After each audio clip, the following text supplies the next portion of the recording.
All Natural House Cleaning Field Manual. Our field manual is our guide for when we're in the field. So anytime we are cleaning out in our customers' homes, this is the guide that will help us reach cleaning success and ultimately deliver our service consistently every time. So the first page talks about key steps to cleaning success. Step 1, carry the correct supplies and tools with you. Running around looking for tools wastes time. Figure out what you need and take it with you to the area you're going to clean. If you're cleaning a bathroom, you need your wet room supplies. If you're cleaning a bedroom, you need your dry room supplies. Step 2, keep your tools clean, functional, and in their place. If you always keep your tools in the same spot, you know exactly where to go when you need them, and you're not there fussing around with supplies, digging for that one thing that, of course, is going to be in the bottom of your bag whenever you need it. So put them back exactly where they are, and that will make things more efficient when you need them. 3, follow the system. Systems help you remember everything you are supposed to do in the order you are supposed to do it. Top to bottom, left to right, back to front, around the room, floors last. So if we follow this, we become more and more efficient each time we do it. Learn to be ambidextrous. So obviously this is only applicable in some scenarios. You can't always use your left and right hand, but when you can learn to do so, it certainly makes you faster. 5, get in the zone. As humans, we love to multitask and try to do 10 things at one time. With cleaning, it's important to start one task, finish it to completion, and then move on to the next. So concentrate on the task at hand, complete it, and then move to the next. 6, pay attention to high-risk areas and items. Sometimes when we're cleaning, we're moving fast, we're vacuuming, we might not realize there's a beautiful china cabinet behind us and we whack our elbow into it and we break all their china. So just being aware if you're next to something fragile, just being careful, aware of your surroundings so we don't accidentally damage something. Spray cleaning agents on a cloth to prevent collateral damage. Overspray is huge, so although a cleaning agent might be good for the surface you intend to use it on, it may not be good for the surrounding surfaces or decor.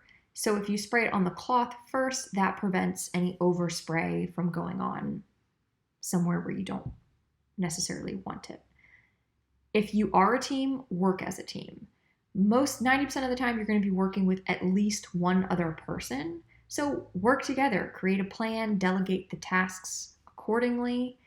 And if you finish first, you would go ahead and help your team member out so you can both finish at the same time. Be prepared for the unexpected and adapt. We're dealing with people, and unfortunately, with people and their lives, unexpected things happen. The kids you might not think they're going to have their kids home, and then all of a sudden, there's a holiday, a school holiday you didn't know about, and their kids are running around. So always just be expected to adapt to a situation. Now the kids are home. Okay, we got to reroute our cleaning a little bit. We're going to start on this side of the house. Then when we're done, the kids are going to go in that side of the house and we're going to clean the rest of the house so we're not tripping over each other. Document damage. If you notice damage, and this is super important, when you go into a house, say you get in there and there's a leak, stop what you're doing before you start to clean anything, document and let the customer know immediately.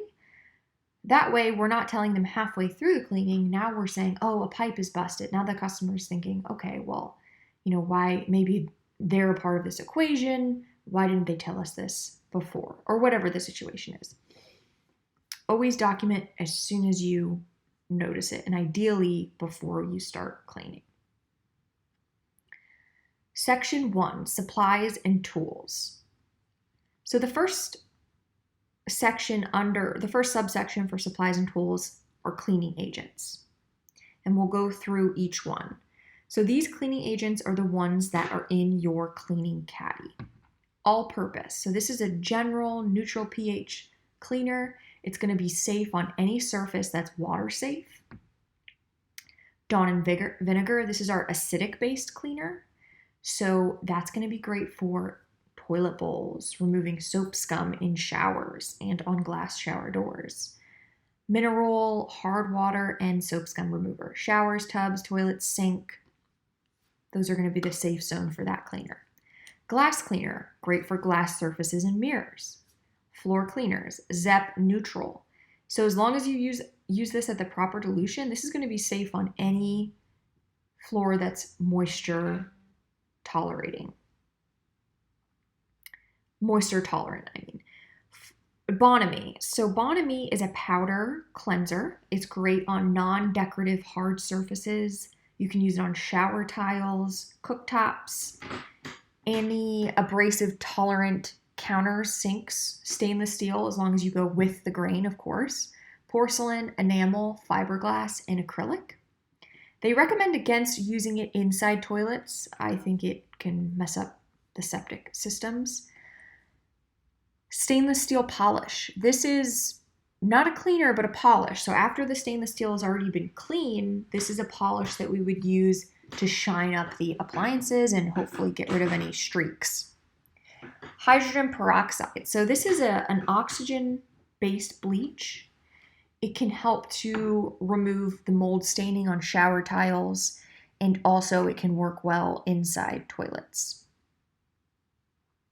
Disinfectant spray and wipes. This is going to be great for high touch areas as long as the surface is safe for it, as well as toilets and any other areas that we would need to sanitize. Wayman's glass cooktop cleaner says it in its name. We use that for glass cooktops. It's really great for getting on that tough, burnt on residue. CLR, this is another acid-based cleaner. It's a stronger acid than the Dawn and Vinegar. So we would use this when the Dawn and Vinegar it doesn't work. So it removes calcium, lime deposits, rust stains from bathtubs, toilet bowls, sinks, glass, chrome, fiberglass, stainless steel, and most shower heads. Again, we have to be really careful about what the finish is on the shower heads and the fixtures to make sure that the CLR is indeed safe to use on. The next subsection is going to be your cleaning tools. So these are your brushes, your squeegees, all that kind of stuff, dusters. Grout brush, used for shower grout.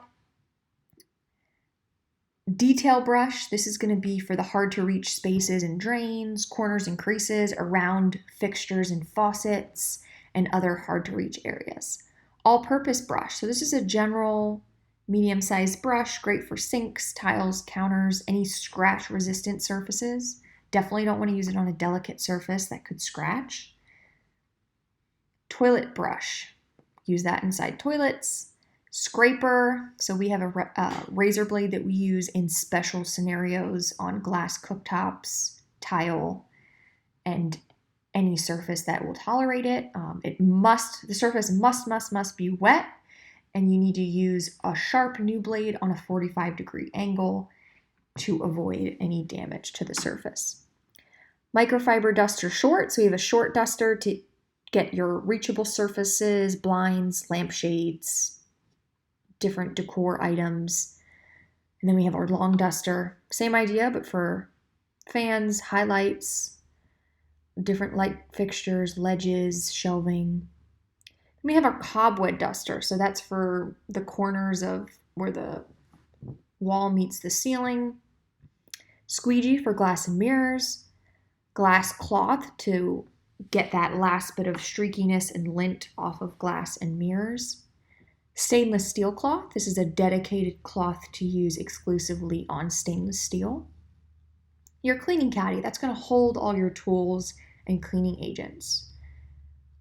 Supply bag, this is going to hold trash bags, mop heads, gloves, shoe covers, all your PPE, and backup dusters, various items that you will need to clean as well. Refilling supplies. So we have a storage facility that has all of the backup supplies. Every morning we meet there And from about 8 to 8:10, 8:15, we take that time to refill the cleaning agents and your dry supplies that go in the supply bag, drop off your dirty micros and pick up clean. And we would also report any damage or lost supplies during that process. Throughout the week, you are allowed to keep your supplies as long as you have a safe place for them during the week. And then at the end of the week on Friday, everybody does their supply maintenance. They drop off their supplies, they do inventory, document any damage, and make sure their supplies are all ready to go for the next week. Reporting damage and lost supplies. Notify your supervisor as soon as you realize you have a lost supply or a tool so we can make a plan to either retrieve it or replace it. Notify your supervisor if your supplies are damaged and need to be replaced. Take a photo, and then we have a tagging system that we'll go over during the next section here. Weekly supply maintenance. So again, on Friday, at the end of the week, we come to the storage unit, we do a full supply maintenance using the checklist here below, and then we drop the supplies off for the weekend. So we would, during the supply maintenance time, we follow this checklist and we clean out all the contents that we use throughout the week.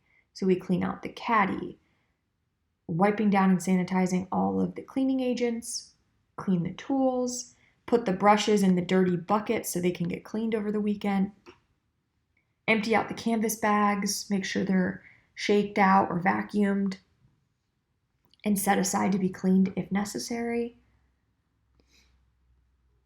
Check the vacuum, make sure the cord and plug is working well, make sure there's no clogs, you have good suction, sanitize everything, clean all the vacuum attachments, wipe out your mop and bucket, check your ladder, make sure it's working, everything's functional. All right, section 2, materials and surfaces. So this section, you did learn this in your PHC course, but this will reiterate it in here. And this is a good, quick cheat sheet to use during the training process. So some of the common different floors that you'll find in a home are wood floors. Wood floors, we will use a low moisture method. So we'll use a damp mop system, not wet, but damp. And we'll use the ZEP neutral floor cleaner. Natural stone, wet mop is fine. You can use a little more moisture on the natural stone, but you still want to use the neutral cleaner. Laminate, again, moisture sensitive, damp mop. Same cleaner, ZEP neutral cleaner. Tile, you can get away with having a little more moisture with tile. So we can use the wet mopping system and we can scrub with a brush if we need to. Concrete, wet mop is fine. Grout, we would use a grout specific cleaner and a grout brush. So we'd bring in a specialty cleaner for cleaning grout. Carpet, we do not clean carpet. We will vacuum thoroughly. We would run the vacuum along the edges, but not over it because we can cause fraying if we go over it and then back over it again, meaning over the line, like the edges. Be careful of loose threads. I think we've all vacuumed up a loose thread and it got wound up in our vacuum and it was a pain to get out. So try to avoid that whenever possible. Different countertops. So there's natural stone countertops. We have to be pretty careful with those. Laminates are a little more forgiving. Solid surface, tile, marble, and then there's also some imitation marble as well. We always want to be careful to use non-abrasives and in most cases just our general all-purpose cleaner. If there is something that's tough to get off, we can use the soft side of a sponge, but not the scrubby side because that could potentially scratch it. Cabinets, similar concept. We want to be careful we don't want to take a magic eraser to it and go to town. That, a magic eraser is essentially sandpaper. So we want to be super careful to not scratch the exterior cabinets. Usually they're wood, laminated, or a painted finish. Just using the all-purpose is all you need in most cases. Greasy cabinets, we would need to assess the material and then use something more abrasive, but that's going to be determined on a case-by-case basis, depending on the material of the cabinet. Glass surfaces. Glass streaks and smears very, very easily. So that's where our glass cloths come in handy. We can use a microfiber to start to get the initial soil off the glass or mirror, and then you'd either go over it with a squeegee and a glass cloth or a combination of both. Small glass mirrors, you want to make sure you're careful. If there's a frame, you don't want to let any of the cleaner drip into the frame, because once it's in there, you can't get it out. Fixtures, there's many different fixtures that you'll find in bathrooms and kitchens. There's porcelain toilets and tubs.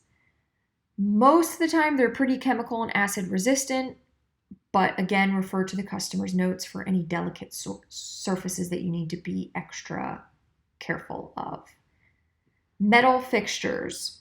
So these are speaking about true metal. So brass, bronze, copper, plated metals.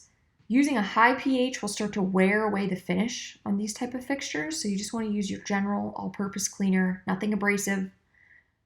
Always dry after cleaning. The best way to maintain fixtures is to just make sure you dry it right after use and keep the water off of there. Use caution with acid-based cleaners. Some metal fixtures can take it, others can't. We have to determine what it is before we use anything besides the general purpose cleaner on it. Stainless steel, no abrasives. Always, always, always wipe with the grain and polish after cleaning it. Paint. Most paint you can use a magic eraser on. If there's a wall smudge, you can get it off with a magic eraser, but you just want to be careful not to go use the magic eraser too abrasively, because then you can start to remove the paint as well. Wallpaper, low moisture. You don't want to get wallpaper wet, and you want to be careful with overspray as well. Contents and furnishings. Couches and chairs, we usually vacuum these if necessary. Bedding and pillows, we always make the bed and tidy up the couch cushions and pillows and fold the blankets nicely.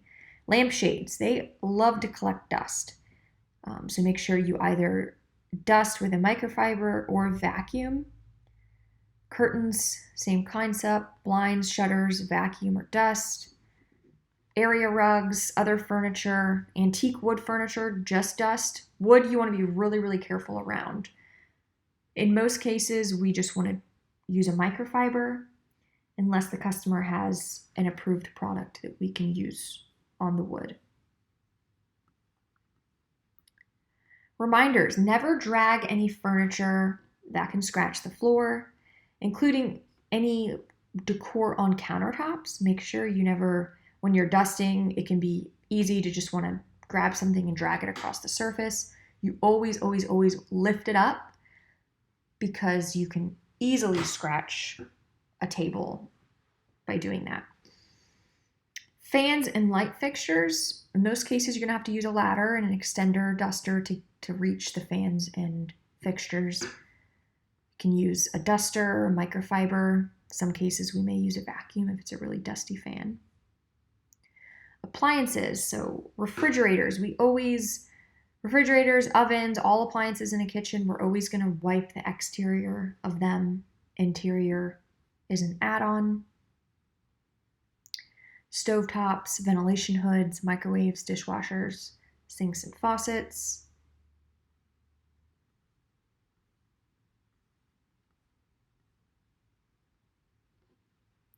Materials and surfaces. Safety reminder, always unplug small countertop appliances before cleaning.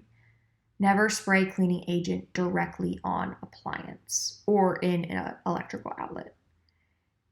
If you are unfamiliar with an appliance, stop and ask for directions or manual.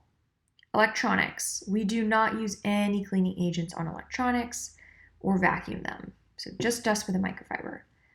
High-touch electronics such as phones, alarm clocks, light switches, you can use disinfectant wipes on those. Just be careful not to get them too wet. Dry them after. Chandeliers and specialty light fixtures. Feather dusters can be good for these. At this time, we do not do full chandelier or specialty light fixture cleaning. We don't remove bulbs or crystals. We don't provide detailed chandelier cleaning or polishing, but we do have a company we refer out to for this service. Bedding. So making beds is always included in our service. If the customer wants to leave a second set out, we can swap the sheets for them.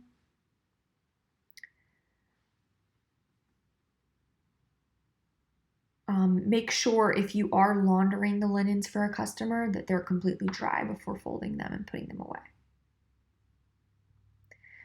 We offer wash and fold for casual laundry exclusively, no garments. We just do a wash and fold package, as long as we have instructions as far as detergent and cycles that they'd like their clothes to be done on.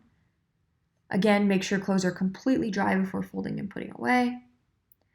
Paper goods. So if you are cleaning an office and they've got stacks of papers everywhere, make sure if you do clean under them, make sure the surface is completely dry before putting the paper back on the table.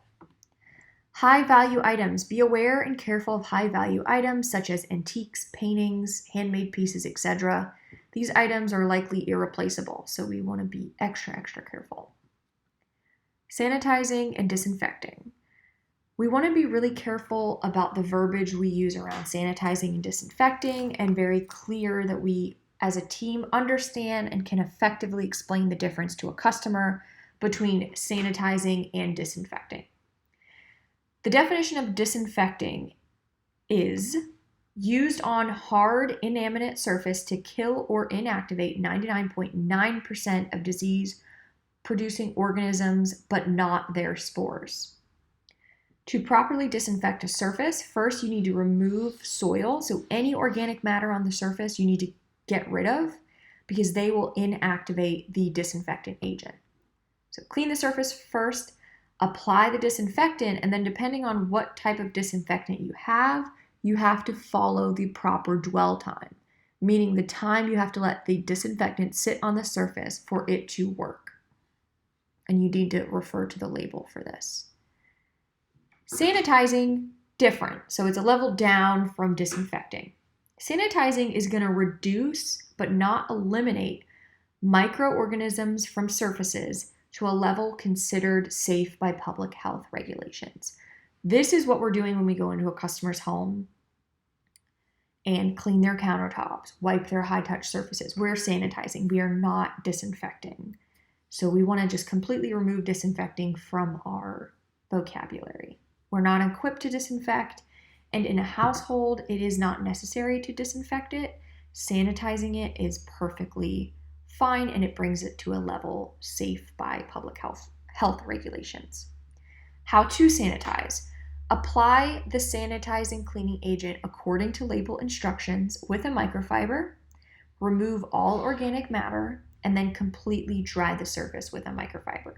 Moisture is bacteria's friend, so we always want to leave surfaces dry. Always, always, always. Section 3, cleaning process.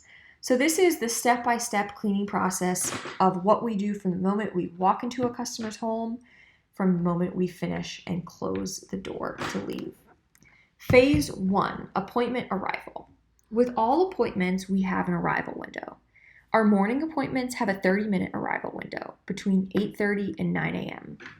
Our afternoon appointments have a 1 to 2 hour arrival window. So essentially any appointment after the first appointment has a 1 to 2 buffer.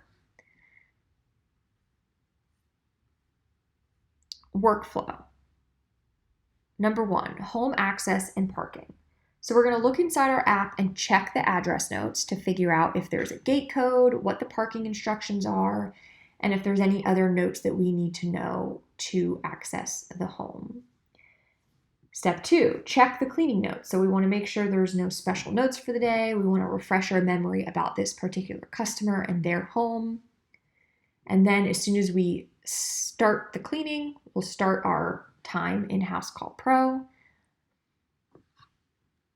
3, customer home introduction. So if it's a new home, the team leader will introduce themselves and the other team members to the customers. They'll confirm the details of the visit and ask the customer if they have any additional information they wish to provide before we begin cleaning. If there's no customer home, we'll skip step 3, and the team leader will follow the directions to unlock the home. Step 5, unload. The team will unload the organized supplies into the customer's home.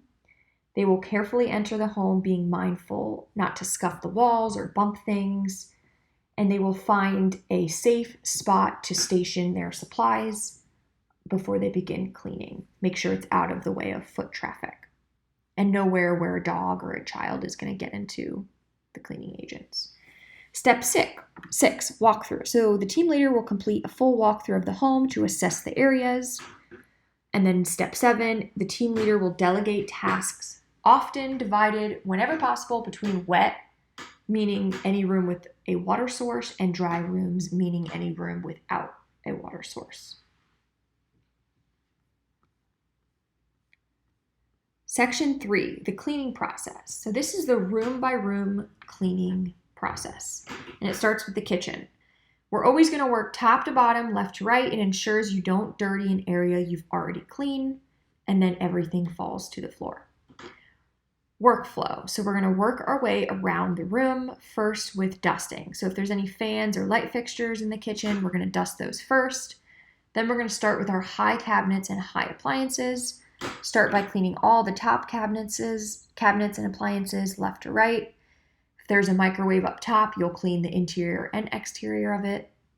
Then we'll move to our counters and stovetops. We'll clean the counters left to right, remove items on the counter, clean underneath, wipe the item if it's dirty, and then return it back to the clean surface.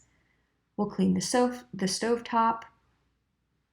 If there's an overhead fan or hood, we'll clean that area first because that will probably drop debris onto the stovetop surface. If the stovetop has metal grates, we'll remove those, soak them in the sink, and then return them when they're clean.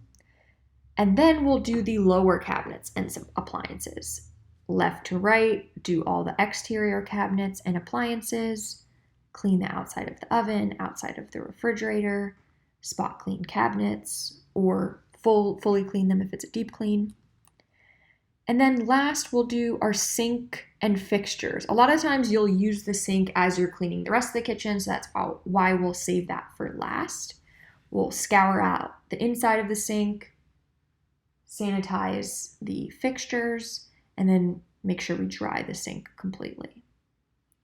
Then we'll do our high touch areas. So we'll wipe our door handles and switches with our sanitizer, remove the garbage, sanitize the garbage bin, vacuum all the floors and the baseboards, and then we will mop, replace any kitchen mats or any items that you removed while cleaning the floors.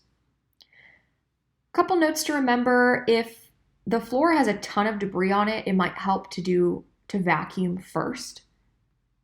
Because if there's a bunch of debris and then while you're cleaning you get that debris wet, it's going to be really difficult to vacuum wet things up, and it'll also ruin the vacuum. So if it's a really high traffic kitchen with a bunch of debris, vacuum before you do anything else. Interior oven or refrigerator is an extra service. So we never do this just with the maintenance clean. It's an add-on, and we make sure we carve out typically a dedicated technician to do that and extra time. If the customer leaves a bunch of dishes in the sink, we want to make sure we check the notes. Is this accounted for in their maintenance clean, or is it something we need to add on and make a note of? If there's a couple dishes, we'll always just hand wash those. We avoid using the dishwasher unless instructed to do so. Everybody has different rules for their own dishwasher, what they put in there, what they don't, so it's better just to hand wash to avoid that. Check the counters at eye level to make sure you didn't miss anything. A lot of times when you're looking down at a countertop, you can't see crumbs. But when you get down at eye level, you can see the spots that you may have missed. Neaten towels and countertop items. We always want to make sure that the room looks aesthetically pleasing without obviously rearranging a customer's entire home. But if there's a kitchen towel, neatly folding it, facing the little soaps, just doing a quick tidy up makes a huge difference.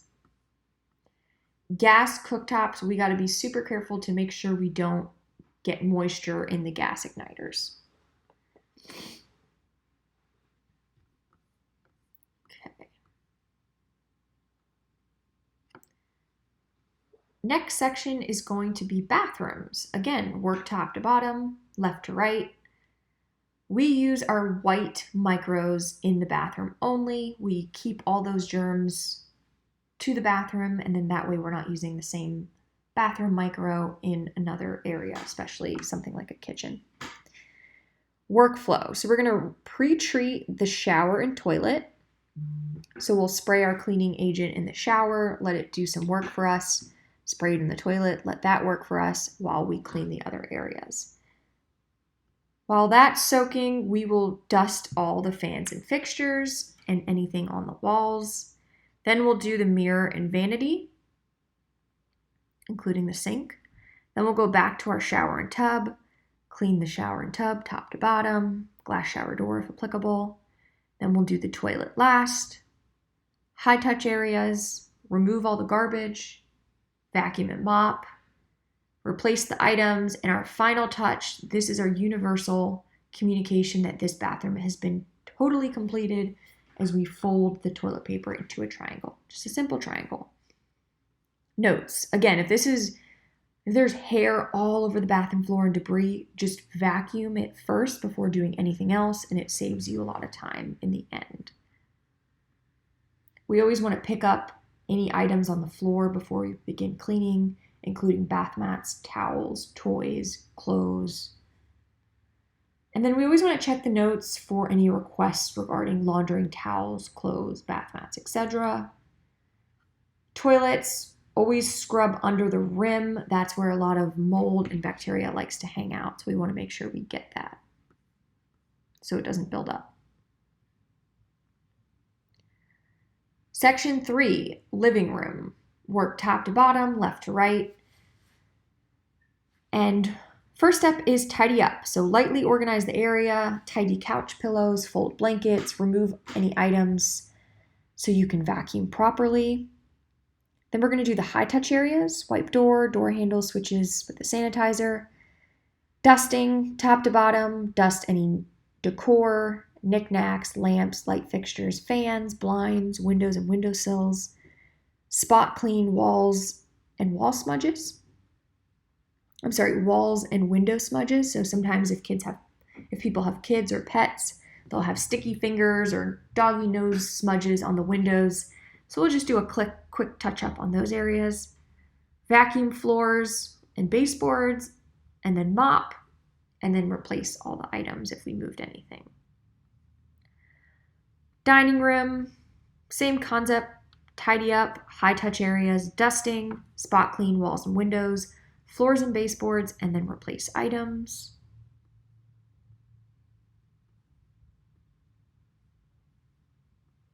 Office, same concept. Bedrooms, same concept, except we're going to make the bed always, and then we'll change the linens if they leave out a second set. Walk into the bedroom, tidy up and make beds. Hit the high touch areas, dusting, spot clean walls and windows, floors and baseboards, replace items. Closets, some companies don't go in closets. We do, so we'll vacuum the available space. If the closet's packed, then we'll have to skip it. But if there's available space on the floor, we will pop in there and vacuum real quick unless the customer tells us not to. Entryways, it's always going to be a high traffic area, so dust anything on the walls. If there's a fan, we'll dust that. Any decor, spot clean walls and windows, floors and baseboards, and then replace any items if we picked up any mats. Stairways, dust, baseboards, high touch areas, vacuum and mop. Stairways, we'll make sure we get through the banisters and railings. Dust likes to accumulate there. If the home has an elevator, we want to make sure to clean that up. A lot of times the walls will have smudges and scuff marks from people loading and unloading the elevator, so we'll try to touch that up if possible. Patios. So we do not clean outdoor areas with the exception of patios. We can wipe patio furniture, and then we can sweep or vacuum the floors, but that's pretty much the extent to which we do any outdoor areas. Glass and sliding doors, anything that exceeds 8 foot, we do not do. We will always clean the interior glass and sliding doors. The reachable areas, if there's smudges and fingerprints, we'll do a spot clean on that.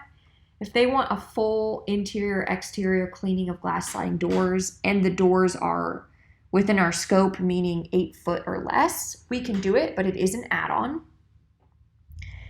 Vacuuming the slider tracks, we include that in the floor, so we'll just give the slider tracks a quick vacuum out. If they want us to scour out the tracks and scrub them, we can do that, but it's an add-on service typically done in a deep clean. Phase 3, check and depart. So we're going to do a final walkthrough. If you're working with somebody else, you guys can check each other's areas, make sure payment is collected. If they leave check or cash, we collect that, or we check them out on House Call Pro, meaning we invoice them through the app. Make sure all the items, anything we moved is put back. Any lights that we turned on are off. If we adjusted the thermostat, it's back to where it's supposed to be. Everything's locked up. We look around, make sure we didn't leave any supplies. We have all our inventory. We stop our House Call Pro time, and we invoice the customer.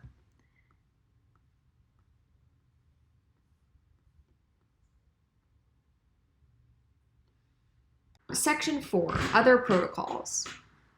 Cross-contamination. We have bathroom-coated brushes and micros and kitchen-coated brushes. Our bathroom micros are white, and our bathroom-coated brushes are also labeled with white tape. Our kitchen-coated brushes have a red tape on them, so we don't cross-contaminate between the different areas. We always use disposable disinfectant wipes for the toilets. We don't use the microfibers on those. We wash hands and use disposable gloves appropriately. Do not mix bathroom micros or brushes with others.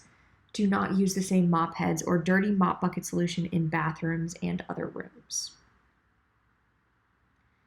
Timesheet, travel, and mileage. Recording travel time in the House Call Pro app, you want to make sure that you are separately recording travel from your on-the-job time. That makes our data on the back end more accurate, and then we can also bill the customer properly. All these times can be edited. If something gets messed up, you lose service, you forget to stop your time, you can always edit it later that day. We just please ask that you try to do it before 6 p.m. so that way we can get all the invoices out to the customers and make sure they're accurate. Mileage log, again, must be IRS compliant and submitted weekly by Sunday. Breaks, coordinate with your team leader to schedule meal breaks in between appointments, and you would clock out during this time if it's more than 5 to 10 minutes. Schedule changes, delays, and staff shortages. Although we put the schedule out on a weekly basis, houses that you're assigned to and people that you're working with can change on a day-to-day basis. Pricing and payment. Most customers pay via House Call Pro app, so we would need to send an invoice after the cleaning is complete. If a customer does leave a cash or check payment, they'll leave it clearly labeled on the kitchen counter. They do have the option to add tips on the credit card payment. Those get evenly distributed every week dependent on how many hours you work. So if you work more hours, you get more of a percentage of the total tips given that week. If you work less, you get less, but it all gets divided evenly based on your percentage of hours worked.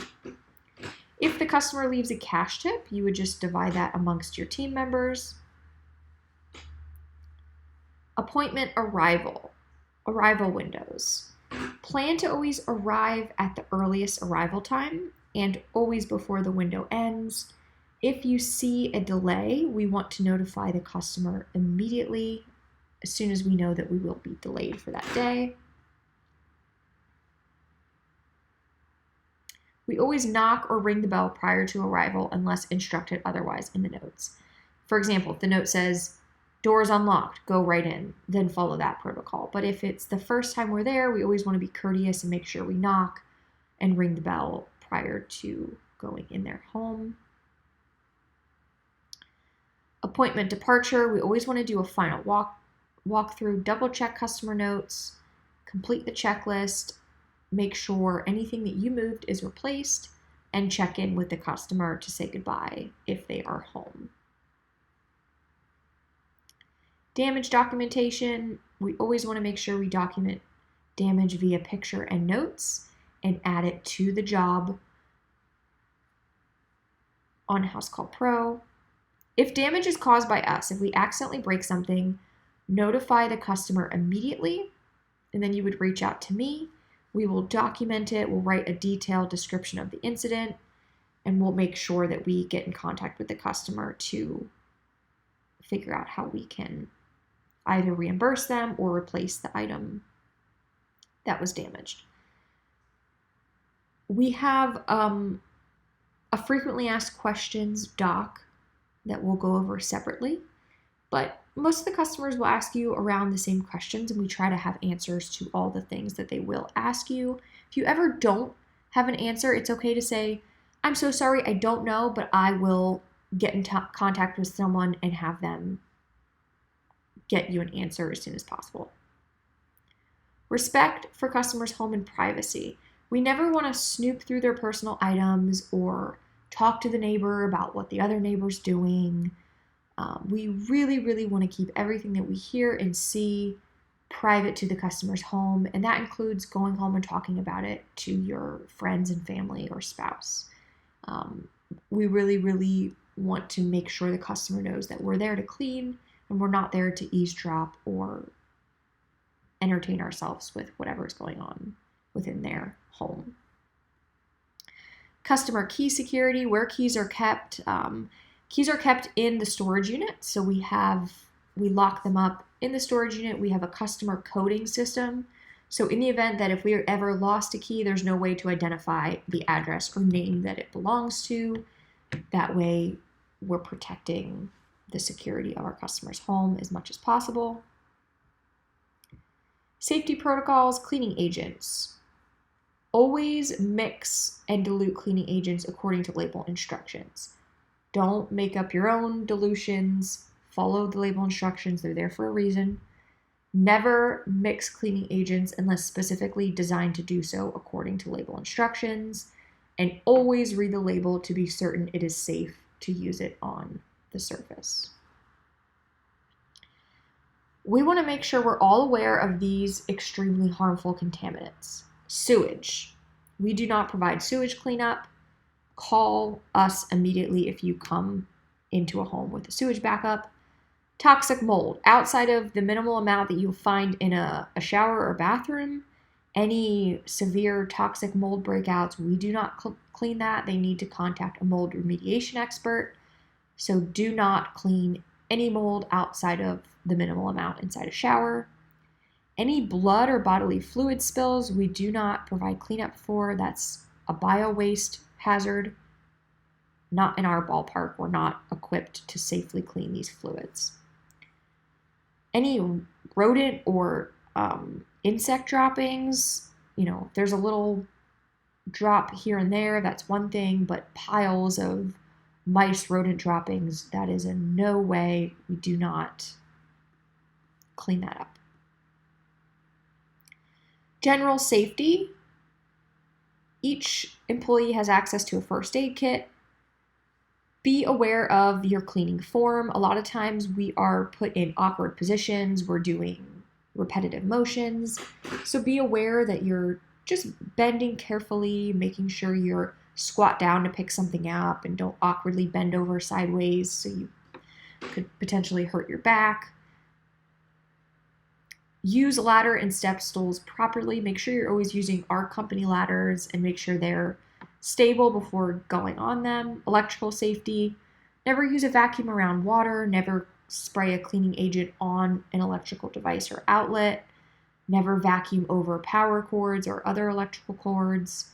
Don't pull cords around the corner. If you're removing a plug, always pull the plug, not the cord. Tripping hazards, try to keep our stuff out of traffic areas. Always wear your PPE.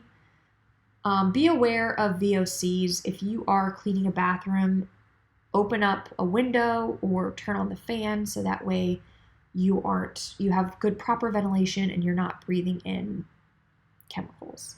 Chemical safety, always read and follow SDS sheets. Make sure they're always in your control and not accessible to a child or pet. We don't want to leave a cleaning agent, even though we use safe cleaning products, there's still chemicals. Vinegar is very safe, but it depends on the dilution. It's still a chemical and it is not safe to drink. So you want to make sure it's not near pets or kids. Handling trash, always hold from the top and away from your body. Sometimes something sharp can pierce through a bag and that could cut you in some way or another. Transporting supplies, follow SDS sheets and labels for proper storage and transportation of all of our cleaning agents. Driving and parking. Do not use your cell phone while driving. Make sure you follow all safety laws on the road.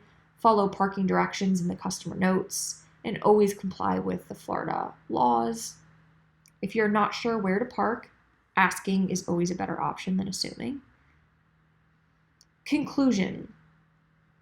Cleaning a home is like producing a play. In a play, there's a storyline, script, actors, supporting actors, etc. When cleaning a home, your script is the work order, meaning our maintenance cleaning checklist or our deep cleaning checklist, whatever the package is. The success of the storyline comes through the script. So the success of our cleaning service comes through our delivery of the work order.